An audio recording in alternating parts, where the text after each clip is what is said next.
السلام علیکم۔ پروگرام آئینہ کے ساتھ طاہر احمد بھٹی آپ کی خدمت میں حاضر ہے۔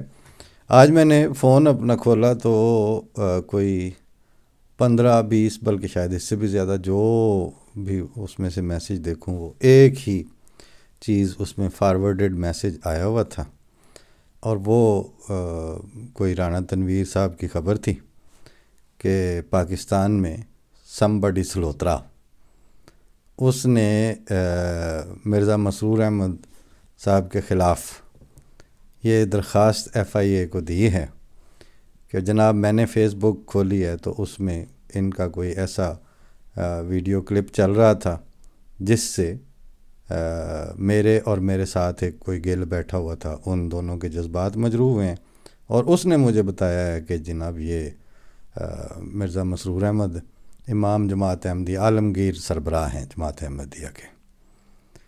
تو جو باتیں انہوں نے کی ہیں وہ حضرت عیسیٰ کی توہین لازم آتی ہے ان سے۔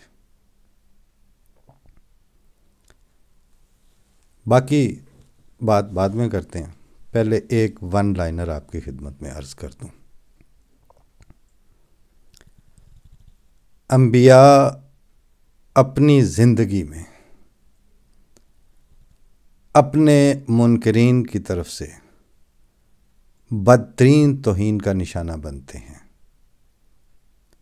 اور اللہ تعالیٰ نے ایک نبی کے سلسلے میں بھی کبھی اس توہین، بد زبانی، بدتمیزی، بلو دا ڈگنیٹی ان کے ساتھ سلوک کو کبھی بھی اس طرح رجسٹر نہیں کیا کہ جیسے الہامی کتابوں میں یا ایون قرآن شریف میں اس توہین کو ایک جرم قرار دے کر پھر اس کی سزا اور پینلٹی اور پینل کوڈ کا ایک حصہ بنا کے ڈکلیئر کیا ہو، بلکہ اللہ تعالیٰ تو بہرحال خالق کل ہے، مالک کل ہے، اس کا جو تعارف موسٹ ٹرانسپیرنٹ شکل میں کروایا ہے کیا ہے جو ہم تک پہنچا ہے، وہ محمد عربی صلی اللہ علیہ وآلہ وسلم کے ذریعے جو تعارف ہوا ہے وہ خدا ہے جس کو ہم مانتے ہیں۔ ہم اس خدا کو نہیں مانتے جس کا برٹرنڈ رسل نے انکار کر دیا تھا، وہ چرچ کا خدا تھا۔ ہم اس خدا کو نہیں مانتے جس کی طرف مشرکین یا ایک سے زیادہ خداؤں کے پیروکار ہمیں بلاتے ہیں۔ ون آف دا گاڈز کو ہم نہیں مانتے۔ اس کے لیے کسی تفصیل یا تشریح کر کے بتانے کی ضرورت نہیں ہے، ہم نہیں مانتے، ہم خدائے واحد و یگانہ کو مانتے ہیں، اور خدائے واحد و یگانہ کا جو تعارف ڈاکومنٹڈ فارم میں اور حضرت صلی اللہ علیہ وسلم کی سنت طیبہ کے ذریعے ہوتا ہے، اس خدا کا بھی یہ طرز عمل ہے اور اس کی بھی یہ تربیت اور تعلیم ہے کہ جس دن صلح حدیبیہ کا معاہدہ لکھا جانے لگا ہے تو اس کے نیچے ایک فریق کے سربراہ کے طور پر حضرت صلی اللہ علیہ وسلم کے دستخط ہونے تھے، اور وہ مہر یا وہ دستخط جو تھے وہ محمد رسول اللہ تھا صلی اللہ علیہ وآلہ وسلم۔ دوسرا فریقین کفار مکہ کا، ان کا یہ کہنا تھا کہ ہم محمد بن عبداللہ کے ساتھ معاہدہ کر رہے ہیں، لہٰذا یہاں سے رسول اللہ کاٹا جائے۔ جو معاہدہ لکھنے والے تھے غالباً اگر میرا حافظہ ٹھیک بتا رہا ہے تو وہ حضرت علی تھے اس وقت، ان کو اور دیگر کبار صحابہ جو تھے ان کو شدید تکلیف ہوئی اس بات سے، تو حضرت صلی اللہ علیہ وسلم نے فرمایا کہ کاٹ دو، کیونکہ ان کا موقف درست ہے کہ اگر وہ مجھے رسول اللہ مان لیں تو پھر یہ لڑائی کا رہے گی، وہ تو مجھے محمد بن عبداللہ سمجھ کے ہی میرے ساتھ، رسول مجھے اللہ کا وہ نہیں مان رہے، نہ اللہ کو مان رہے ہیں نہ اس کے رسول کو مان رہے ہیں۔ انہوں نے کہا پھر یا رسول اللہ ہم کیسے کاٹیں؟ آپ صلی اللہ علیہ وسلم نے فرمایا اچھا بتاؤ کہاں سے کہاں تک، تو آپ نے اپنے ہاتھ سے کاٹا۔ موقف کے لحاظ سے جو سٹینڈ لینے والے تھے اس کی تنسیخ یا اس کے ساتھ خواہ مخواہ کج بیسی کی خدا تعالیٰ نے تعلیم نبی اپنے صلی اللہ علیہ وسلم کو بھی نہیں دی۔ ایک گریٹر موقف ہے کہ وہ خدا ایک ہے، لا الہ الا اللہ محمد رسول اللہ، بتوں کی پرستش نہ کرو فلاں یہ وہ، لیکن جب تک وہ مان نہیں جاتے، وہ پیروکار نہیں بن جاتے، اس وقت تک موقف ہمارا وہی رہے گا کہ ٹھیک ہے تم لوگ دوسرے سرے پہ ہو، تم نہیں مانتے تو نہ مانو۔ اور اس نہ ماننے کے نتیجے میں کیا حرکت ہے جو انہوں نے نہیں کی۔ مثلا اگر آج یہ پوچھا جائے کہ جہاں رسول اللہ صلی اللہ علیہ وسلم سجدے میں پڑے ہوئے تھے خانہ کعبہ میں، اور اس وقت آپ کے اوپر لتھڑی ہوئی اوجڑی پھینک دینے سے ان کے دین کی کون سی پرپس سرو ہوتی تھی، یا کون سے اس میں نئے مدارج پیدا ہو جانے تھے اور ترقیات کی بنیاد رکھی جانی تھی، صرف اس حرکت سے کہ حضرت صلی اللہ علیہ وسلم کے اوپر جب وہ سجدے میں پڑے ہوں تو اوجڑی پھینک دی جائے۔ لیکن یہ طبقہ وہ ہوتا ہے جو تجزیے اور ٹھہراؤ کے ساتھ کسی بات کا ما لہو اور ما علیہ سمجھنے سے ٹوٹلی قاصر ہوتا ہے۔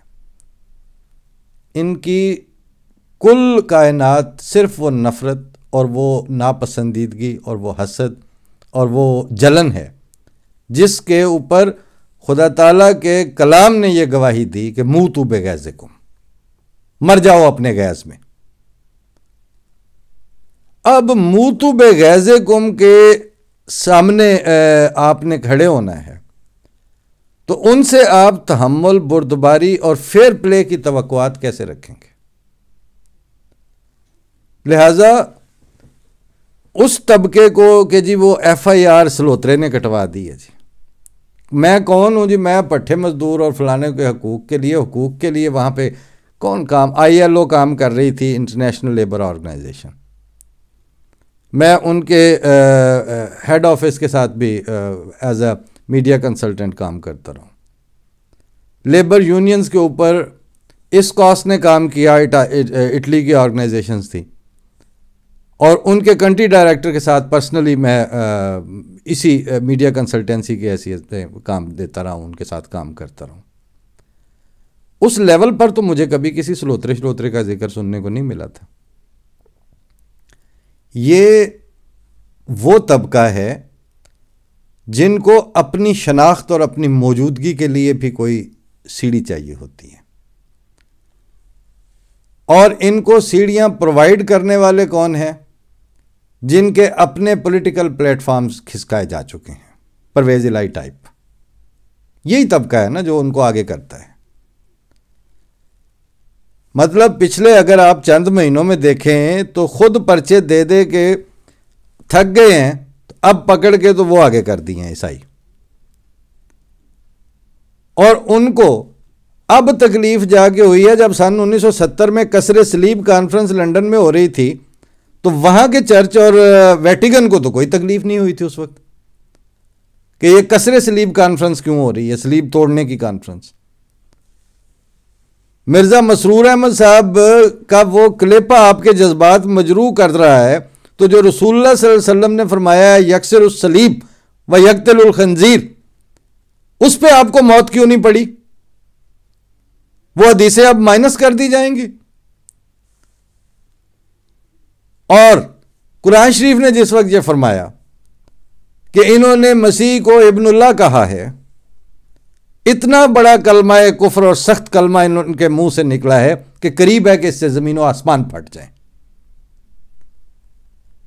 ناپسند کی ہے اللہ تعالیٰ نے آپ کے اس کو مسیح کو ابن اللہ کہنے کو، اور وہ قرآن شریف میں ڈاکومنٹڈ ہے وہاں پہ۔ یہ تو آپ کا واسطہ ان مسلمانوں سے ہے جو ٹھیک ہے وہ کہتے ہیں کہ ہم مسلمان ہیں، ہم کہتے ہیں جی آپ مسلمان ہیں، کاخر کنات دعوی حب پیغمبرم کے مصداق، ہم چپ کر کے ان کی بات سن لیتے ہیں۔ لیکن خدا تعالیٰ کی تعلیم اور آج صلی اللہ علیہ وسلم کے ارشادات اور تسلیس کے مقابل پر توحید کے لیے کھڑے ہو جانا اور موحد کے طور پر زندہ رہنا اور موحد کی موت مرنا، یہ ان مسلمانوں کو کہاں نصیب ہے؟ آپ کا واسطہ ہے ان سے. ہمیں اللہ تعالیٰ نے اس زمانے میں تجدید عہد کے لیے پیدا کیا ہے. چوہی صاحب کا شعر یاد آ گیا کہ تجدید عہد کے لیے پڑھتا ہوں بار بار، گھر میں ہیں کچھ پرانے رسالے پڑے ہوئے، اور یہ مقبرے نہیں ہیں شہیدان عشق کے، تجدید عہد کے ہیں حوالے پڑے ہوئے. ہم کچھ اور لوگ ہیں ہمارے ساتھ، مجھے یہ یقین ہے کہ یہ سلوترا اس کیپیسٹی کا بندہ نہیں ہے کہ یہ اس کو پورا پتہ بھی ہو کہ جماعت احمدیہ کے عقائد کیا ہیں. لیکن مجھے اتنا پتہ ہے کہ وہ جو لیکھ رام کے قتل کے لیے جس عبدالحمید کو آگے کیا گیا تھا، عبدالحمید غالباً اس لڑکے کا نام نہیں تھا، وہ دوسرا تھا جس کو باولے کتے نے کاٹا تھا، لیکن جس گھر میں کام کرنے والے لڑکے کو آگے رکھ کے تو گواہی دلوائی گئی تھی، اس کے پیچھے پادری تھے، لڑکا مسلمان تھا. اور جب وہ بانی جماعت احمدیہ پہ ڈاکخانے والا کیس بنتا ہے تو اس وقت پھر ملوانیوں کا، مسلمان علماء کا، سو کالڈ علماء کا اور پادریوں ہی کا گٹھ جوڑ تھا. اور پادریوں میں بھی وہ طبقہ، جیسے عبداللہ آتم دیسی اور مطلب کاٹھا انگریز تھا نا، کنورٹ کس چیز پہ ہوا تھا؟ وہ آج تک آپ جتنے وہاں پہ موجود ہیں، یہ گل اور سلوترے اور شہباز اور مطلب مختلف نام جو آتے ہیں، یہ سارے وہی ہیں جو اس وقت کی کنورژنز ہیں. آپ لوگ رہیں لیکن کسی اصول اور کسی موقف کی بنیاد پر نہیں. جیسے طریقے شدی میں جس طرح کے ہندو بنائے گئے تھے، اسی طرح کے آپ عیسائی بنائے گئے ہیں. ورنہ آپ کی 2000 سال سے زیادہ کی ہسٹری ہے، اس ہسٹری کے تو اوپر لوگ بات کریں گے. وہ نیو یارک میں بھی کریں گے، وہ لنڈن میں بھی کریں گے، وہ اٹلی میں بھی ہوگی، ویٹیکن میں بھی ہوگی.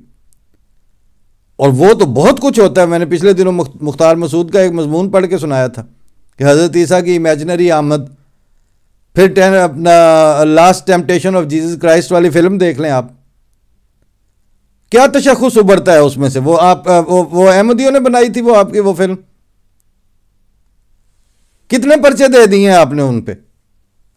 لیکن یہ اصل مسئلہ یہی ہے کہ چونکہ پاکستان میں جو ایڈمنسٹریشن اور بیوروکریسی ہے، اس نے اپنے آپ کو پیش کیا ہوا ہے اس طرح کی حرکتیں کرنے کے لیے. تو جب وہ سارے لگے ہوئے تھے، پہلے ایک گاؤں میں، دوسرے گاؤں میں، تیسرے میں کوئی قبرستان توڑنے والے، کوئی پرچے لیپ ٹاپ پکڑ کے ان کے بندے بند کرنے والے کہ ان کے اندر جی قرآن شریف پڑا ہوا ہے، تو انہوں نے بھی بیتی گنگا میں ہاتھ دھونے کی کوشش کی ہے. باقی مرزا مسرور احمد صاحب وہی ہیں جن کے اوپر پاکستان میں بیٹھے ہوئے وہ توہین کا اور بلاسفیمی کا کیس ڈالا گیا تھا جس کی سزا موت تھی. اور یہ پوری جمعیت خاطر کے ساتھ ٹیک لگا کے بیٹھے رہے تھے جیل خانے کے اندر. لیکن خلافت احمدیہ آج کی نہیں. آپ کا جب انگریز گورنر تھا پاکستان میں، جس کو دلچسپی ہو وہ تحدیث نعمت میں چودھری ظفر اللہ خان صاحب اور اس وقت کے انگریز گورنر کے درمیان کے مکالمے جو ہیں وہ سن لے اور پڑھ لے. اس وقت بھی وہ چاہتے تھے کہ کسی طرح ہم ان کو اپنی انگلیوں پہ لپیٹ کے ان کی ڈوریاں ہلائیں یہاں سے. لیکن خلافت احمدیہ تو اسی وقت سے یہ فیصلے طے کر چکی ہے. یہ جو منظم آرگنائزیشنز بنی ہیں، یہ کس لیے بنی ہیں؟ آپ سارے ایگزلری آرگنائزیشنز اور دیگر جو نظام کے کل پرزے ہیں، آپ انہی میں سے کہیں آپ کی ساری توانائیاں ان کو پار کرتے کرتے غرق ہو جائیں گی اور ختم ہو جائیں گی. خلافت احمدیہ تک آپ لوگوں کا ہاتھ نہیں پہنچ سکتا. لیکن وہ جو اس کی تحریر ہے کہ جی وہ اس میں مرزا مسرور احمد اور پاکستان میں کچھ ان کی نامعلوم جماعت کے افراد، یہ حرکت، یہ اس طرح کے جو جملے ڈالے جاتے ہیں یہ ہوتے ہیں کسی بھی وقت کسی کو بھی بک کرنے کے لیے، کسی کے لیے بھی مسائل کھڑے کرنے کے لیے۔ اب میں صرف آپ کو اتنا بتا دوں کہ پچھلے 2-4 پروگراموں میں وقتاً فوقت خاص طور پر اور بالعموم پچھلے 2 سال کے پروگراموں میں گزارش کرتا رہا ہوں کہ جن ٹولز کو انہوں نے جماعت احمدیہ کے خلاف استعمال کرنے کی کوشش کی ہے ماضی میں، وہ ایک بھی ٹول اب ان کے پاس انٹیکٹ حالت میں نہیں بچا۔ آخری اس وقت جو ان کے پاس ہے وہ ہے بیوروکریسی اور قانون نافذ کرنے اداروں اداروں کے مختلف بدنیتیوں کے ساتھ پرچے کاٹنے کے لیے کچھ تھوڑی سی ریٹ چاہیے ہوتی ہے۔ اب وہ جو تھوڑی سی ریٹ بچی ہوئی ہے نا، جس کے ذریعے ایک نیلی لائٹ والی گاڑی جا رہی ہے، ویسے وہ گالی بھی ٹھیک ہی ہے ان کے اوپر، اب ان کو گالی ہی جاتی ہے، یا وہ ہوٹر بجاتے ہوئے ادھر سے ادھر گزر جائیں، 4-6 جگہ پہ ریڈ کر لیں، یہ کچھ اب ان کے پاس بچا ہے۔ وہ جو انٹیکٹ اور پاورفل اور سٹیبل اور سالڈ قسم کے پیچھے ریاستی سٹرکچر ہوتا ہے وہ اب کوئی نہیں بچا۔ کیوں؟ اس کی بنیادیں تھیں سوشل سٹیبلٹی کے اندر، اکنامک سٹیبلٹی کے اندر اور پولیٹیکل سٹیبلٹی کے اندر۔ یہ تینوں قسم کی سٹیبلٹیز، یہ تینوں قسم کی جو پلیٹ فارم اور پیڈسٹلز ہیں وہ اب نہیں بچے۔ جب تھے ان کا انہوں نے بدترین استعمال کیا ہے، سب کے سامنے ہے کہ کیا ہے۔ پارلیمنٹ کو استعمال کیا، فوج کو پورے 10-11 سال right from the top to bottom, chief of army staff اور صدر پاکستان وہی شخص تھا ضیاء الحق، ڈکلیئرڈ اور اعلانیہ قسم کا تھا کہ میں نے جماعت احمدیہ کی جڑیں کاٹنی ہے اور ان کو کینسر ہے تو میں نے اکھاڑ پھینکنا ہے، فلاں کر دوں گا اور وہ کر دوں گا۔ اور وزرائے اعظم کو تو آپ کے سامنے ہی، یہ تو اپنی کہانیاں سناتے رہتے ہیں نا۔ بھٹو کو شریف النفس پارلیمنٹیرینز نے یہ کہا تھا کہ تم یہ کیا حرکت کرنے لگے ہو، ہم نہیں ووٹ دیں گے اس کے خلاف۔ اس نے آگے سے پرائیویٹ مجلس میں کہا تھا میں کتے چھوڑ دوں گا آپ لوگوں کے اوپر۔ Bhutto was a stakeholder, Bhutto was a culprit, Zia ul-Haq was a culprit. The institution played the role, the parliament played a role۔ کہاں ہیں اب وہ؟ ایک گاڑی جا رہی ہوتی تھی آرمی کی، لوگ ہاتھ ہلاتے تھے۔ اب کیا ہو رہا ہے؟ ایک ریٹائرڈ جرنیل کینیڈا سے بیٹھ کے تقریریں کر رہا ہے، ایک ریٹائرڈ میجر اس کے کو ہوسٹ کے طور پر اس کو ان پٹ دے رہا ہے۔ باجوہ ڈاکٹرین کی مٹی پلید کی جا رہی ہے، آنے والے چیف کے پیچھے جو ہے وہ چیف منسٹر ڈھونڈ کے تصویریں عام کی جا رہی ہیں کہ یہ دیکھو جی یہ خانہ کعبہ میں پرائیویٹ بندہ کس کیپیسٹی میں اس کے ساتھ کیا تھا، سب پلانٹڈ، اور یہ ساری باتیں ہو رہی ہیں۔ ادارہ بچا ہے کوئی آپ کے پاس؟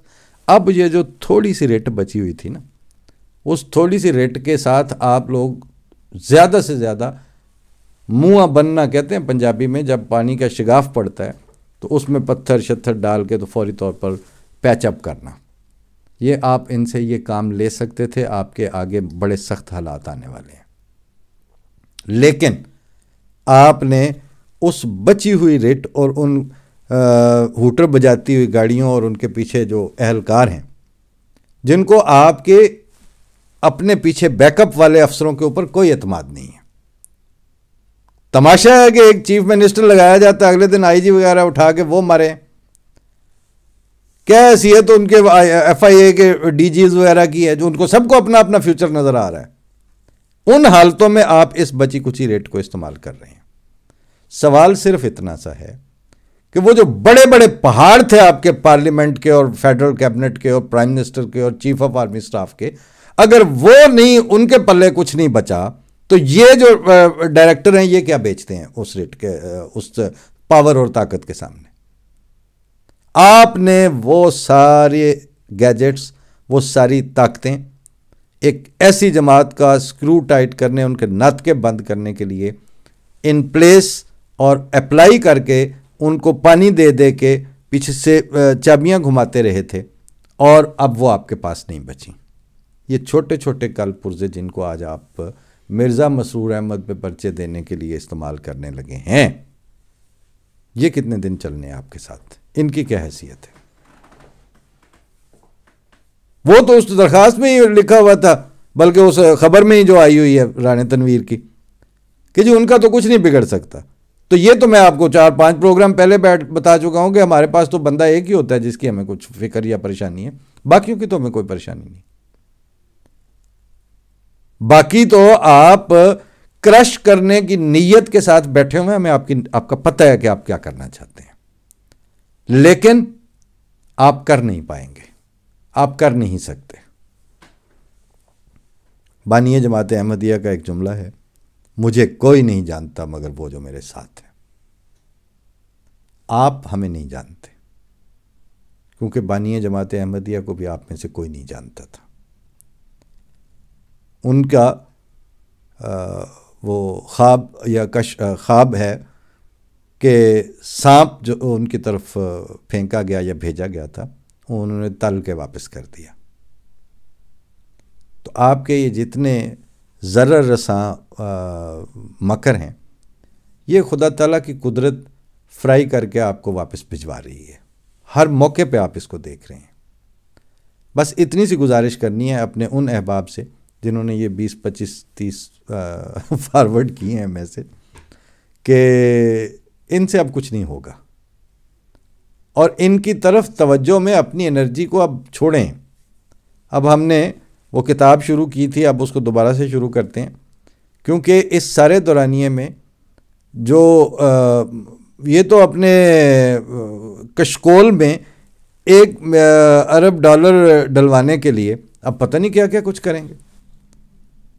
یو اے ای کے ولی عہد آئے ہیں، وہ سوموار کو جناب اسلام آباد سارے فیڈرل ادارے اسکول کالجوں کو بند کروا دی، چھٹیاں دے دی۔